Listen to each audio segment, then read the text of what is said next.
6 أكتوبر يوم كلنا عارفينه بالنصر، وده اليوم اللي كل القنوات بتعرض فيه كل الأعمال الدرامية والسينمائية اللي ليها علاقة بنصر مصر على إسرائيل سنة 73. يوم كلنا متعودين عليه كل سنة، ننام ونصحى تلاقي بيقولك 7 أكتوبر نصر فلسطين. نصر فلسطين إيه؟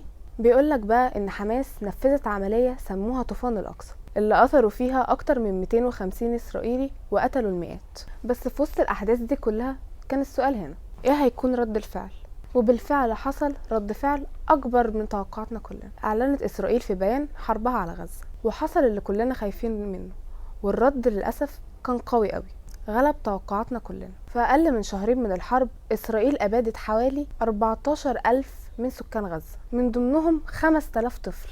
إسرائيل قذفت في خلال الفترة دي كلها المستشفيات والمباني والملاجئ والمدارس بإلقاء مئات الآلاف من الصواريخ اللي وزنها بيتخطى مئات الأطنان. ومن ساعتها الدنيا اتقلبت من بلاد ومنظمات، الناس كلها نزلت واعترضت، اللي حاول يساعد بأكل، أدوات طبية أو مبالغ مادية، وشير وكلام على السوشيال ميديا عشان صوتنا يوصل لكل بلاد العالم. وحصل فعلا، وانضم لينا أكتر من 30 دولة و3 منظمات دولية ورجال أعمال. ومصر كان ليها موقف بفتح معبر رفح لدخول مئات المساعدات.